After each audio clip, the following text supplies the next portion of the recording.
Alright students, तो अगला concept जो हम लोग देखेंगे वो होगा tangent to parabola. Tangent to parabola. तो एक छोटा सा झलक हमने इसका देखा था जब हम लाइन एंड पैराबोला के बारे में बात कर रहे थे। याद करो, y square is equal to 4ax और y is equal to mx plus c का हमने जब इंटरसेक्शन करके उसका सॉल्व किया था तो एक क्वाड्रेटिक मिली थी। वहां पे d इज इक्वल टू 0 जब हमने किया था तो हमें टैंजेंट का एक कंडीशन मिला था। ठीक है, तो अब हम टैंजेंट को इन डिटेल पढ़ते हैं पैराबोला के केस में। तो कई सारे तरीके होते हैं टैंजेंट का इक्वेशन लिखने के, कई सारे फॉर्म्स होते हैं टैंजेंट का इक्वेशन लिखने के। तो उसमें सबसे पहला फॉर्म जो हम पढ़ेंगे वो होगा पॉइंट फॉर्म।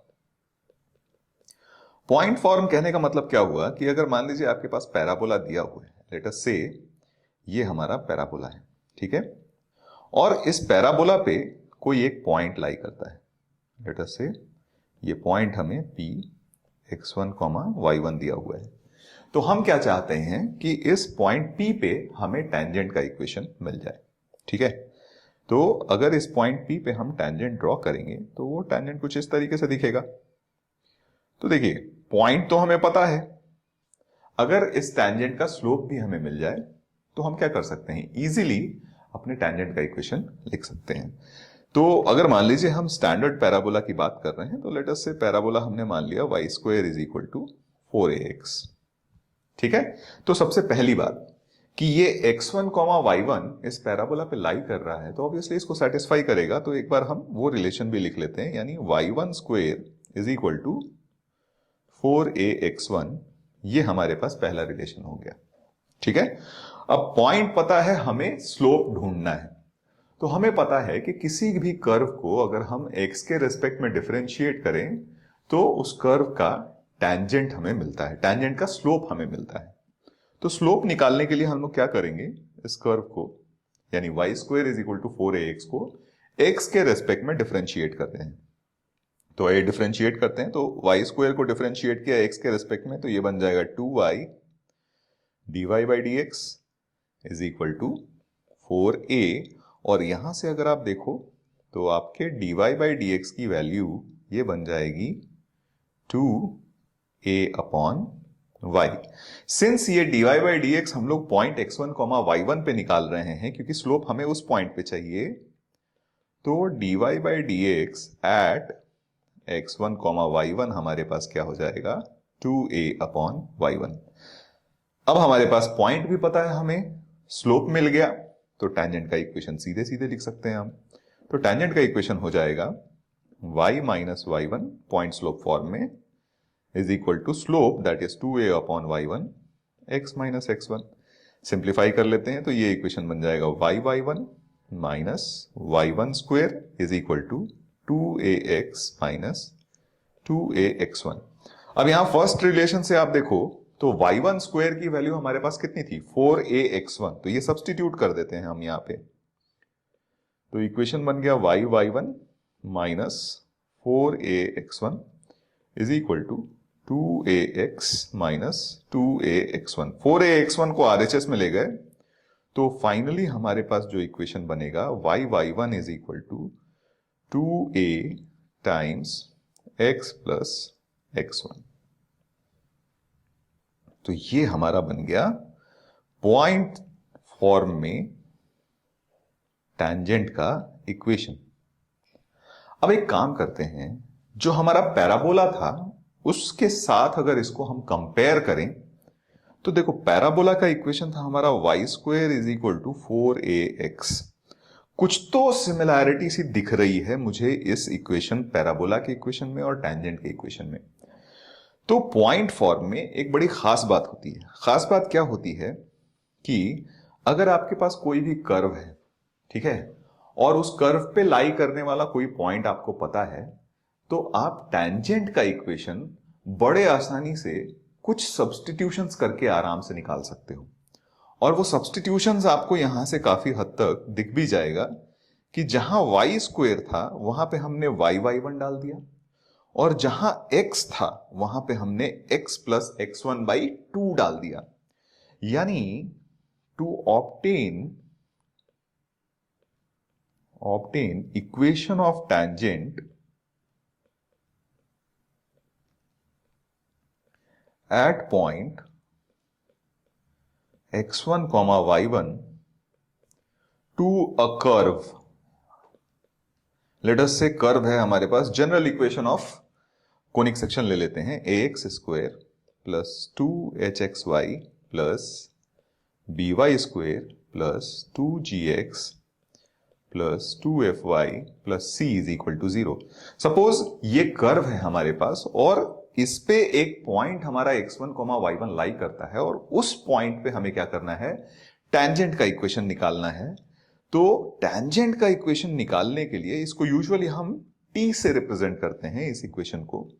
आपको करना क्या है, x स्क्वायर को आप रिप्लेस कर देना x1 से, y स्क्वायर को रिप्लेस कर देना y1 से, x को रिप्लेस कर देना x प्लस x1/2 से, y को रिप्लेस कर देना y प्लस y1/2 से, और xy को रिप्लेस कर देना xy1 प्लस yx1/2 से।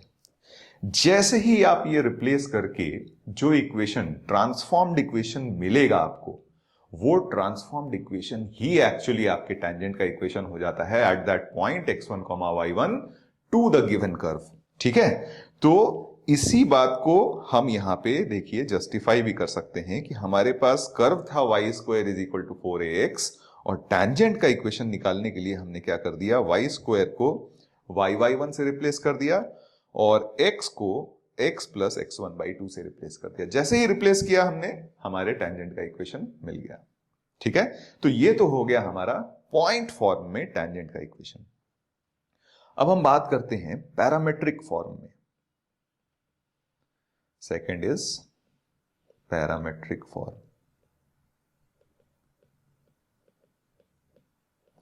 तो पैरामेट्रिक फॉर्म में आपको पता है कि पॉइंट का कोऑर्डिनेट हम पैरामेट्रिक फॉर्म में लिख देते हैं। तो जो पॉइंट हमने यहां पे x1, y1 लिया था, अगर इसी को पैरामेट्रिक फॉर्म में अगर हमें लिखना हो तो हम कैसे लिख देंगे इसको, at1 स्क्वायर और at स्क्वायर, लेट अस से at स्क्वायर 2at, यानी x1 के बदले में at स्क्वायर और y1 के बदले में 2at। तो अगर हमने parabola y square is equal to 4ax लिया, ठीक है, तो पॉइंट फॉर्म में हमारे पास टेंजेंट का इक्वेशन था y1 is equal to 2ax plus x1, है ना। अब हमें क्या करना है, x1 को at स्क्वायर से और y1 को 2at से रिप्लेस करना है, तो आइए रिप्लेस कर देते हैं। तो हमारे रिक्वायर्ड टेंजेंट का इक्वेशन पैरामेट्रिक फॉर्म में हमें मिल जाएगा y into 2at is equal to 2ax plus at square. आप देखो 2a कैंसिल हो जाएगा, तो आपका फाइनल इक्वेशन बना yt is equal to x plus at square. Now this is again something जो हमें याद रखना चाहिए। ठीक है, अगर हम ये याद रखेंगे तो हमारे लिए काफी बेनिफिशियल होगा। कुछ और भी बातें हम यहां पे देखते हैं कि जैसे मान लीजिए आपके पास दो पॉइंट्स पे टेंजेंट का इक्वेशन आपको पता चल जाए। ठीक है, तो लेट अस से टेंजेंट एट पॉइंट वेरिएबल, मतलब पैरामेट्रिक फॉर्म में लिख रहा हूं मैं, टेंजेंट एट पॉइंट t1 अगर मान लो हमें लिखना हो तो हम कैसे लिखेंगे, yt1 is equal to x plus at1 square, और टेंजेंट एट पॉइंट t2 अगर हमने लिखा तो इक्वेशन बन जाएगा yt2 is equal to x plus at2 square. अब हम चाहते क्या हैं कि इन दोनों टेंजेंट्स का पॉइंट ऑफ इंटरसेक्शन हमें मिल जाए। तो पॉइंट ऑफ इंटरसेक्शन निकालने के लिए कुछ नहीं करना, हमें इनको सॉल्व कर देना है। तो let us subtract the two equations. तो ये y t1 minus t2 is equal to a times, देखिए हमारे पास t1 square minus t2 square होगा, तो उसको मैं t1 minus t2 into t1 plus t2 factorise कर देता हूं। t1 माइनस t2 कैंसिल हो गया, तो सीधे सीधे आपके y की वैल्यू हो गई a t1 प्लस t2, यानी आपका y coordinate of the point of intersection मिल गया। अब आपको x कोऑर्डिनेट चाहिए तो इस y की वैल्यू को किसी एक इक्वेशन में आप सब्स्टिट्यूट कर दीजिए। तो चलिए पहले इक्वेशन में सब्स्टिट्यूट कर देते हैं, तो वहां से x की जो वैल्यू आ जाएगी वो y t1 that is a times t1 plus t2 times t1 और माइनस a t1 स्क्वायर मिल जाएगा। तो यहां सिंप्लीफाई करिएगा तो a t1 स्क्वायर कैंसिल हो गया और ये हमारे पास बच गया a t1 t2। यानी यहां से हमने क्या सीखा? यहां से ये सीखा कि अगर मान लीजिए आपके पास एक पैराबोला है, ठीक है, और इस पैराबोला के दो पॉइंट्स पे लेट अस से ये हमारे पास a t1 है और ये पॉइंट हमारे पास b t2 है, इस पे अगर हमने टैंजेंट्स ड्रॉ किए, लेट अस से ये हमारा पहला टैंजेंट है और ये हमारा दूसरा टैंजेंट है, ठीक है। तो इन दोनों टैंजेंट्स का जो पॉइंट ऑफ इंटरसेक्शन आएगा, तो अगर इसको हम पॉइंट P से रिप्रेजेंट करते हैं तो ये जो पॉइंट ऑफ इंटरसेक्शन आ गया वो आ जाता है a t1 t2 a t1 plus t2। Again इसको भी अगर हम याद रखें तो हमारे लिए काफी कन्वीनियंट हो जाएगा क्वेश्चन सॉल्व करना। यानी क्लियरली हमारा point of intersection of tangents at a t1 b t2 ये जो आएगा हमारे पास वो आता है a t1 t2 a times t1 plus t2, ठीक है। तो ये चीज हम याद रखेंगे। एक और बात, यहां से एक और चीज बहुत इंटरेस्टिंग सी बनती है कि सपोज हमारे पास एक पैराबोला है, ठीक है, ये पैराबोला ड्रॉ कर लेते हैं हम। ये हमारा टैंजेंट एट वर्टेक्स, ये हमारा एक्सिस और लेट अस से ये हमारा पैराबोला है, ठीक है। अब इस पैराबोला पे कोई भी तीन रैंडम पॉइंट्स ले लेते हैं हम, तो और उस पे टैंजेंट्स ड्रॉ कर लेते हैं। तो लेट अस से एक टैंजेंट हमने कुछ इस तरीके से ड्रॉ किया, एक टैंजेंट हमने कुछ इस तरीके से ड्रॉ किया,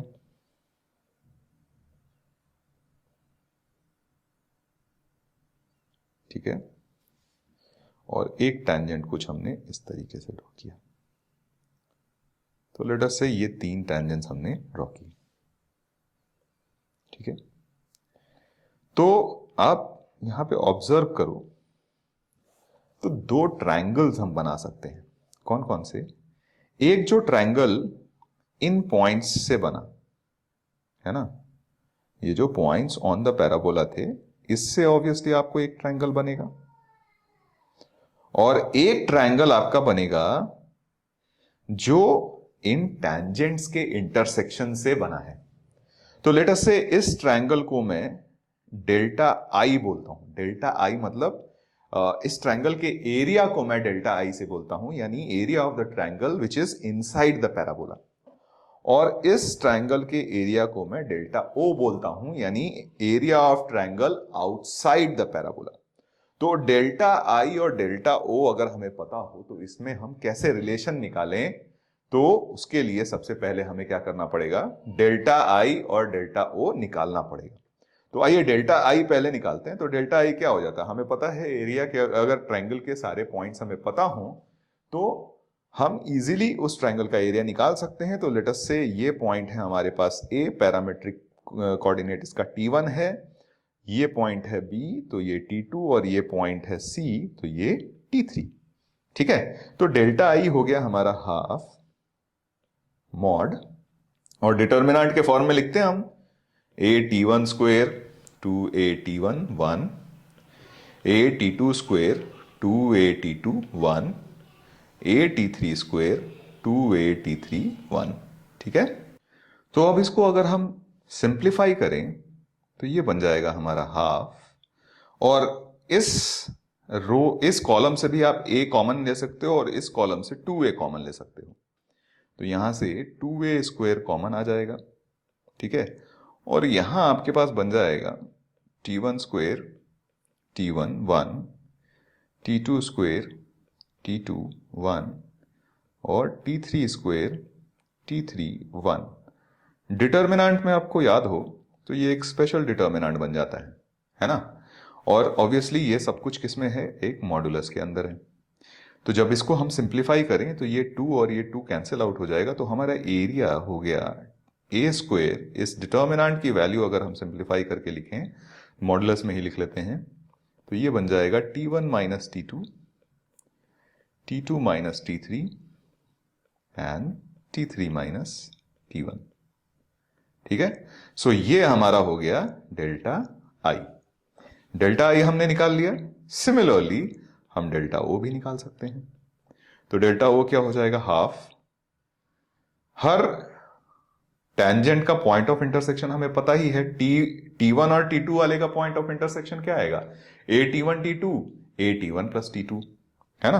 तो उसी तरीके से बाकी तीनों पॉइंट ऑफ इंटरसेक्शन हम लिख सकते हैं। तो हमारे पास ये हो जाएगा A T1 T2 and A T1 plus T2 1, A T2 T3, A T2 plus T3 and 1, and A T3 T1, A T3 plus T1 and 1।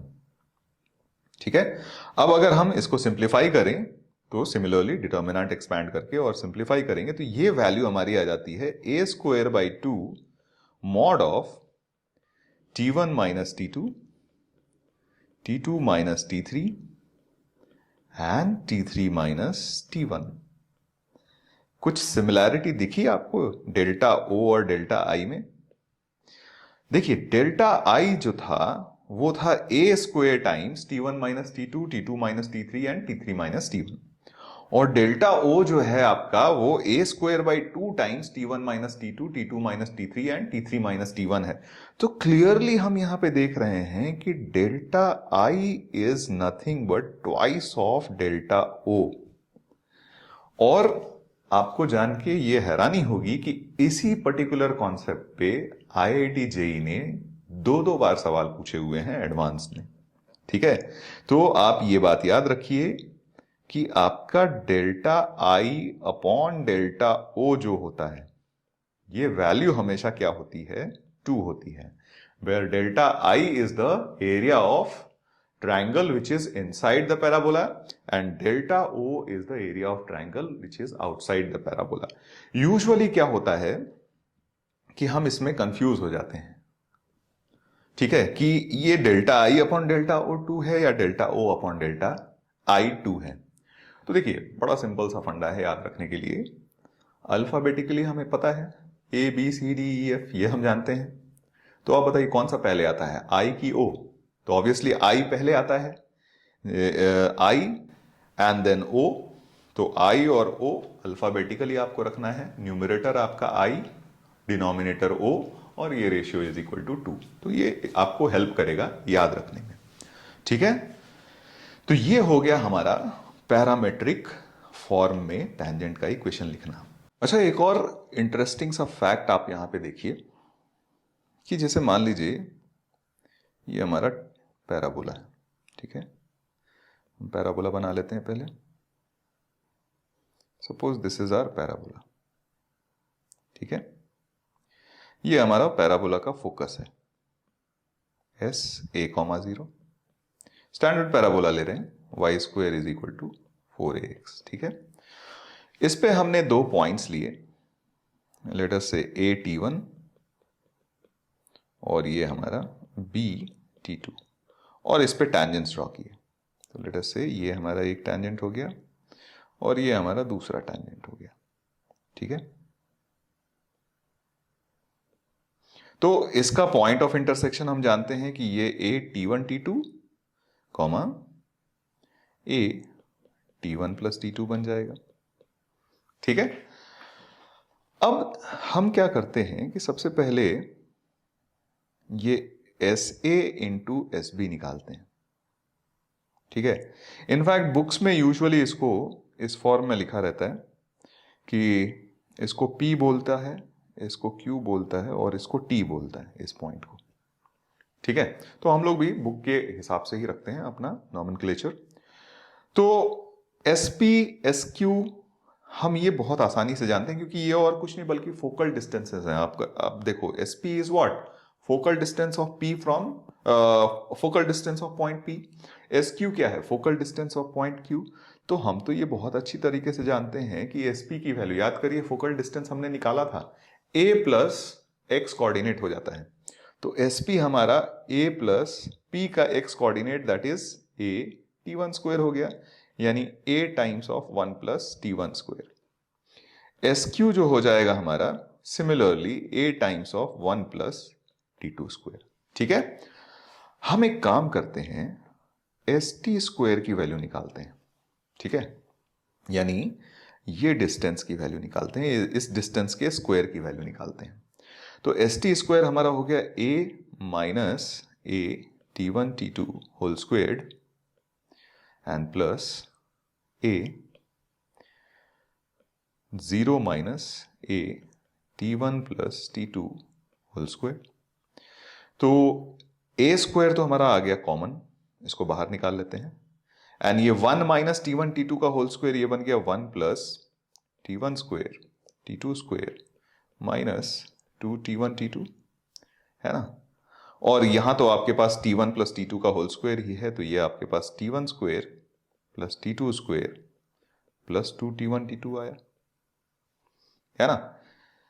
तो यहां से अगर हमने देखा तो ये वाली क्वांटिटी तो कैंसिल आउट हो गई, तो ये वैल्यू बन गई आपकी A square 1 plus T1 square plus T2 square plus T1 square T2 square. और हम ये बहुत अच्छी तरीके से जानते हैं कि ये फैक्टराइज हो जाएगा हमारा 1 plus T1 square and 1 plus T2 square. ठीक है, यानी आप इसको लिख सकते हो A times of 1 plus T1 square into A times of 1 plus T2 square. और A times of 1 plus T1 square और कुछ नहीं बल्कि आपका SP है, और A times of 1 plus T2 square और कुछ नहीं बल्कि आपका SQ है। यानी कहने का मतलब ये हुआ कि आपके पास रिजल्ट आ गया ST square is equal to SP into SQ। ठीक है, again this is also a result जो हमें याद रखना चाहिए। ठीक है, तो ये हो गया हमारा पैरामीट्रिक फॉर्म के बारे में। ठीक है, ऑलराइट, अब हम बात करते हैं स्लोप फॉर्म की।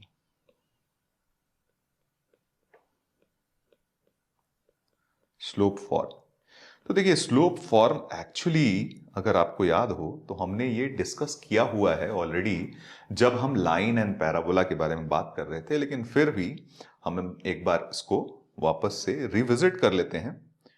तो देखिए हमारे पास इक्वेशन अभी क्या बना है, इक्वेशन था अगर आप याद करो तो yt इज इक्वल टू, अभी पैरामीट्रिक फॉर्म में, is equal to x plus at square, है ना। अच्छा, इसको हम क्या करते हैं, स्लोप फॉर्म में कन्वर्ट करने की कोशिश करते हैं। तो ये बन जाएगा y is equal to 1/t x plus at।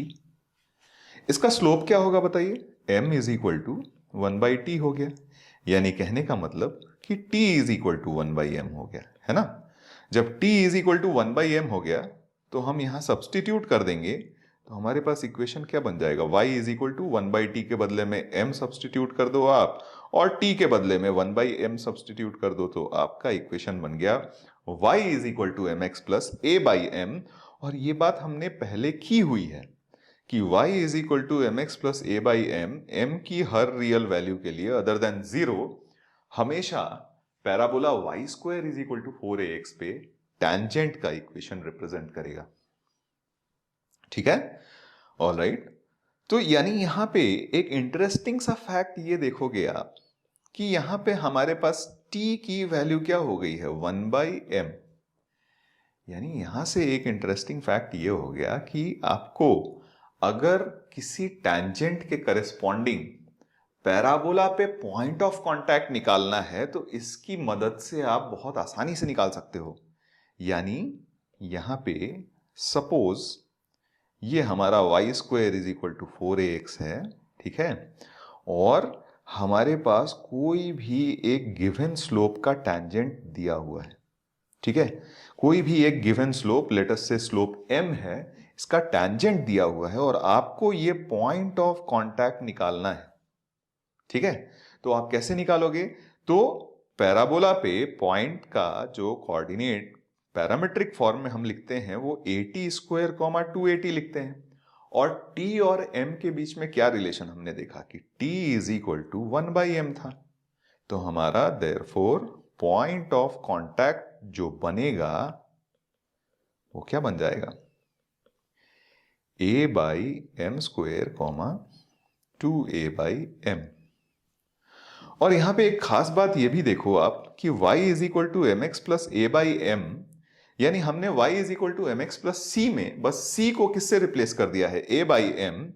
तो हम ये भी कह सकते हैं कि y = mx + c will be tangent to y² = 4ax if c की वैल्यू क्या हो जाए? a/m के बराबर हो जाए। और इनफैक्ट इसको हम लोग कहते हैं कंडीशन ऑफ टेंजेंसी। इसको हम क्या बोल देते हैं? Condition of tangency. ठीक है, तो ये हो गया हमारा स्लोप फॉर्म। ठीक है, ऑलराइट। अब यहां पे एक बड़ा इंटरेस्टिंग सा फैक्ट ये है कि अभी तक हमने ये जो तीनों चीजें डिराइव की हैं वो किसके लिए डिराइव की हैं? अपने स्टैंडर्ड पैराबोला y² = 4ax के लिए डिराइव की हैं। लेकिन हमने ये भी बात कही थी कि y² = 4ax के अलावा एक और स्टैंडर्ड पैराबोला यूजुअली हमारे करिकुलम में आता है, दैट इज x² = 4ay। तो अगर x² = 4ay हो तो फिर हम टेंजेंट्स का इक्वेशन कैसे लिखेंगे?